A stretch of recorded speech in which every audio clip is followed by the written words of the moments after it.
لهوي على اللي جرالي يا لهوي. شفتوا يا بنات؟ شفتوا يا بنات اللي انا فيه؟ شفتوا حوضي ده هيتغسل؟ يعني بصوا، مواعين 3 مرات وفوق بعض فوق بعض فوق بعض. انا مرضتش اخدكم واجيب لكم المواعين كلها شكلها عامل ازاي. بس قبل اي حاجة بقى، عايزاكم تضغطوا لايك عشان الفيديو يوصل لعدد كبير، وعاوزاكم تشتركوا في القناة، يعني تنزلوا على كلمة اشتراك اللي باللون الأحمر تضغطوا عليها وتعملوا اشتراك للكل علشان يوصلكوا كل اللي أنا بنزله. واتمنى اتمنى اتمنى ان عيلتي تكبر بيكم، واتمنى تعليقاتكم اشوفها عندي. ربنا يخليكم ليا يا احلى متابعين في الدنيا كلها. شفتوا بقى مطبخي ده؟ انا بصوا اختصرته لكم، والله العظيم اختصرته لكم. عايزه اقول لكم ان الكلام ده كله كان الساعه 10:30 بالليل. 10:30 بالليل يا مروه، ايوه 10:30 بالليل. وايه كمان؟ ده انا لسه راح اعمل تجهيزات لبكره. تخيلوا بقى كده. ان يعني مش عارفه اقول لكم ايه بصراحه، مش عارفه اقول لكم إيه. خلصت بقى الحوض وخلصت. بدأت بقى ان انا اعمل كيكة للولاد علشان وهما سهرانين كده، لان احنا كنا ليلة الخميس، فطبعا مفيش مدرسة. فمروان طلب مني كيكة، قلت له حاضر. جبت بقى حاجتها كانت موجودة عندي. حطيت كوباية سكر، نص كوباية زيت، وكوباية كاكولا فانتا. انا بحب جدا جدا احط لها كاكولا فانتا. معاها بقى 3 بيضات، ومعاها نطرة فانيليا صغيرة. اديتهم ضربة في الخلاط. بضربها في الخلاط مرة وافصل ومرة وافصل. تمام.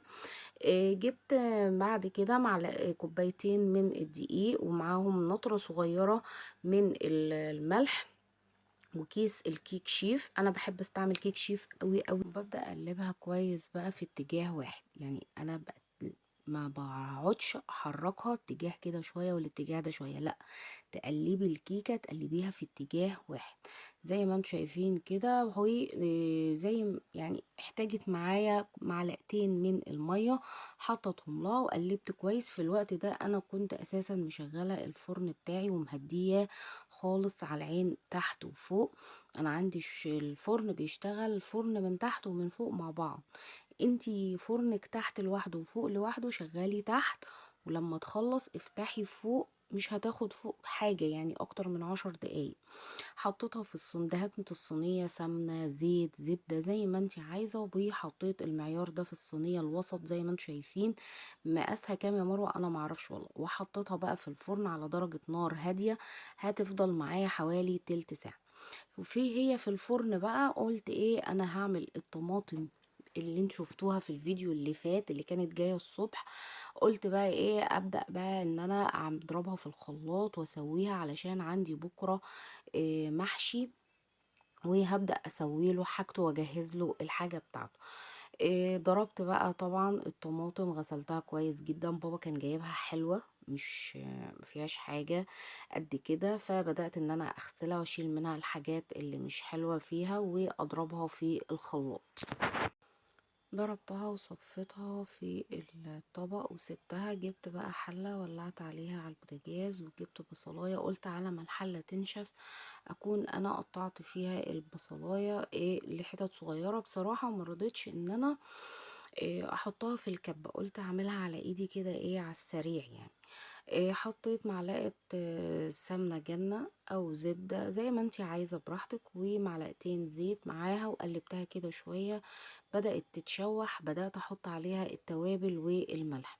قلنا البهارات بتاعتنا عبارة عن كمون، كزبرة، والسبع بهارات، مش اكتر من كده. تمام. بحط عليها الملح واسيبها بقى ايه تاخد لون. ليه يا مروه بتحطي البهارات والملح؟ علشان عايزه اقول لكم ان هي بتدي طعم وريحه حلوه جدا جدا. هتجربيها. والبصله لسه بتصفر هتلاقي ريحتها بقت، يعني عايزه اقول لك المطبخ كله هيتملى ريحه تحفه بصراحه. بحب بقى ان انا احط فيها كده، بجيب قرن فلفل حامي اخضر واقطعه فيها كده طرنشات صغيرة، بيدي طعم حلو جدا جدا للمحشي.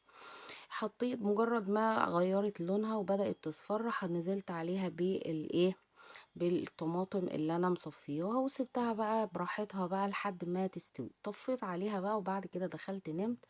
دي كانت صينية الكيكة، ودي كانت اوردراتي بقى في اليوم ده. حبيت ان انا اشارككم معايا واوريكم اوردراتي كانت شكلها ايه وكنت عاملة ازاي. محتاجة دعواتكم وربنا يخليكم ليا يا احلى عيلة في الدنيا كلها.